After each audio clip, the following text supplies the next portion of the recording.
Hello viewers, আমি রিয়াদ। আপনারা দেখছেন রিয়াদ অ্যান্ড্রয়েড টিপস। তো ভিউয়ার্স, অলরেডি টাইটেল এবং থাম্বনেল দেখে আপনারা বুঝেই গিয়েছেন যে আমি আজকে কী নিয়ে আলোচনা করব।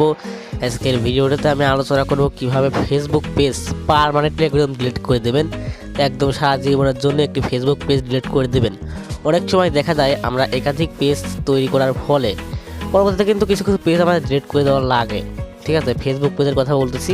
তো এই ফেসবুক পেজ কীভাবে ডিলিট করবেন সেটাই তো আপনাদের কথা। তো আমি এখন আপনাদেরকে সরাসরি আমি ফেসবুক পেজ ডিলিট করে আপনাদেরকে লাইভ প্রুফ দেখাবো। এই জন্য বলছি কেউ ভিডিওটি টেনে বা স্কিপ করে দেখবেন না, একদম ফার্স্ট টু লাস্ট এই ছোট্ট একটি ভিডিও দেখেন, অবশ্যই আপনারা এই কাজটি করতে পারবেন। তো যাই হোক, আর বেশি কথা হবে না, চলুন না ভিডিওটি শুরু করা যাক। ভিডিওটি শুরু করার আগে আপনি যদি আমার চ্যানেল দর্শক হয়ে থাকেন তাহলে এখনই সাবস্ক্রাইব করে পাশে থাকা বেল আইকন ঘন্টাটি বাজিয়ে অল সিলেক্ট করে দেবেন। সাবস্ক্রাইব করবেন এই কারণে, কেননা প্রতিনিয়ত আমরা এর থেকেও সুন্দর ভিডিও কিন্তু আপলোড করে থাকি। সেই ভিডিওগুলো সবার আগে পেতে হলে অবশ্যই সাবস্ক্রাইব করবেন। তো যাই হোক, এই কাজটি করার জন্য আপনাকে আপনাদের ফেসবুক অ্যাপে যেতে হবে। ঠিক আছে, যে আইডি দ্বারা কি ফেসবুক পেজ আপনার তৈরি করেছে সেই আইডি জায়গা থেকে লগ ইন রাখতে হবে। তো আমি এখন সরাসরি ফেসবুক অ্যাপে চলে যাচ্ছি। তো ফেসবুক অ্যাপে যাওয়ার পর কী কী করতে হবে সব কিছু আমি আপনাদেরকে দেখাচ্ছি, একটু ওয়েট। তো ফেসবুক অ্যাপে যাওয়ার পর এখান থেকে আপনাদের কাজ হবে ওই যে উপরে দেখতে পাচ্ছেন 3 বার অপশন। সো আপনাদের কাজ হবে এখান থেকে সরাসরি ওই 3 বার অপশনে ক্লিক করে দেওয়া।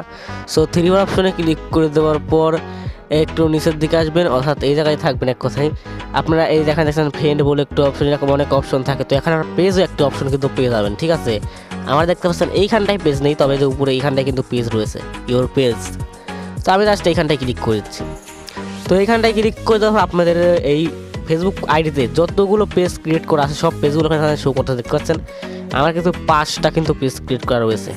তো আমি এখান থেকে আমার একটি পেজ আপনাদেরকে ডিলিট করে দেখাবো। তো সো আমি এই পেজটা আপনাদেরকে ডিলিট করে দেখাবো। তো এই পেজটা ডিলিট করার জন্য এই পেজের ভিতরে আসবেন, তারপরে জাস্ট একটু স্ক্রল করে সাইডে যে এইখানটায় স্ক্রল করবেন, করার পর এখানে দেখতে পাচ্ছেন মোর বলে একটু অপশন। সো এই মোড়ে একবার ক্লিক করে দেবেন। তো আমি এখন সরাসরি এখান থেকে মোড়ে ক্লিক করে দেবো, আপনারা দেখতে থাকুন, আপনারা পারবেন। সো মোড়ে ক্লিক করে দেওয়ার আপনাদের সামনে সেম এরকম একটা অপশন চলে আসবে। সো একটু নিচের দিকে স্ক্রল ডাউন করবেন। সো নিচের দিকে স্ক্রল ডাউন করে পর এখানে দেখতেছেন সেটিংস বলে একটু অপশন। সো এই সেটিংসে ক্লিক করে দেবেন। তো আমি এখন সরাসরি এখান থেকে সেটিংসে ক্লিক করে দেবো। তো সেটিংসে ক্লিক করে উপরে দেখতে পাচ্ছেন জেনারেল বলে একটা অপশন। সো এই জেনারেলে ক্লিক করে দেবেন।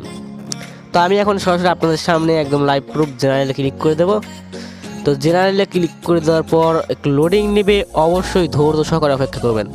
তো আমার অলরেডি লোডিং শুরু হয়ে গেছে। তো লোডিং নেওয়া শেষ হলে আপনাদের সামনে সেম এইরকম একটা অপশন চলে আসবে। সো এখান থেকে একটু স্ক্রল ডাউন করে নিচের দিকে আসবেন। তো নিচের দিকে আসার পর এখানে দেখতে পাচ্ছেন পার্মানেন্টলি ডিলিট রিয়াদ খান, অর্থাৎ আমার পেজটার নাম আমার নামে দেওয়া ছিল। তো তাই যাই হোক, এরকম লেখা থাকবে। তো আপনার কাজ হবে এইখানটায় ক্লিক করে দেওয়া। তো এখানটায় ক্লিক করে দিলে আপনাদের সামনে সেম এরকম একটা অপশন চলে আসবে। সো এখান থেকে আপনাদের কাজ হবে এই যে দেখতে পাচ্ছেন ডিলিট পেজ বলে একটু অপশন। সো এই ডিলিট পেজে একবার ক্লিক করে দেবেন। তো আমি এখন সরাসরি আপনাদের সামনে আমি এখান থেকে ডিলিট পেজে ক্লিক করে দেবো, তারপরে কীভাবে আমি দেখাচ্ছি। সো ডিলিট পেজে ক্লিক করে দেওয়ার পর আপনাদের সামনে এরকম একটা অপশন চলে আসবে। এখান থেকে ফেসবুকটা সিলেক্ট করে নেবেন। তো ফেসবুকটা সিলেক্ট করে নেওয়া হয়ে গেলে আমি এখান থেকে সরাসরি ফেসবুকটা সিলেক্ট করে নিচ্ছি। তো ডিলিট পেজে ক্লিক করে দেবেন, তারপরে লাস্ট আপনাদের কাজ শেষ। ডিলিট পেজে ক্লিক করে দিয়ে কাজ শেষ। এরপরে জাস্ট আমি ব্যাকে চলে এসে দেখাবো যে আসলে কি আমাদের পেজটা কিন্তু ডিলিট হলো কি না হলো, কীভাবে হবে কী হবে সব আমি দেখাচ্ছি। একটু ব্যাকে চলে আসলাম, দেখতে পাচ্ছেন আমাদের ফেসবুক পেজটা কিন্তু এখান থেকে ডিলিট হয়ে গেল। তো সবারই কিন্তু সঙ্গে সঙ্গে কিন্তু ডিলিট হবে না, কারো একটু দেরি হতে পারে, একটু 1 দিন লাগতে পারে, 2 দিন লাগতে পারে, 3 দিন লাগতে পারে। তবে 72 ঘন্টার মধ্যে অবশ্যই আপনাদের ফেসবুক অ্যাকাউন্টটা ফেসবুক পেজটা ডিলিট হয়ে যাবে। তো আমি জাস্ট ফেসবুক লাইভে দেখাচ্ছি যে আসলে কি আমার ফেসবুক পেজটা ডিলিট হয়েছে নাকি। দেখতে পাচ্ছেন আমার ওই নামে এখন কোনো ফেসবুক পেজ নেই। ফেসবুক পেজটা কিন্তু একদম পার্মানেন্টলি একদম ডিলিট হয়ে গেছে সারা জীবনের জন্য। তো আশা করছি আপনারা সম্পূর্ণ বিষয়টা বুঝতে পেরেছেন। এইভাবে আপনারা আপনাদের ফেসবুকের যে কোনো পেজ ডিলিট করতে পারবেন খুব সহজেই। তো যাই হোক, আজকের ভিডিওটা এই পর্যন্তই ছিল। ভিডিওটা ভালো লাগলে অবশ্যই ভিডিওটা একটি লাইক দিবেন। আর প্রতিনিয়ত আমরা এর থেকেও সুন্দর সুন্দর ভিডিও কিন্তু আপলোড করে থাকি, সেই ভিডিওগুলো সবার আগে পেতে হলে অবশ্যই সাবস্ক্রাইব করে রাখবেন। আর ভিডিও শেষে একটি কথাই বলবো, সবাই ভালো থাকুন, সুস্থ থাকুন, আমাদের চ্যানেলের পাশেই থাকুন।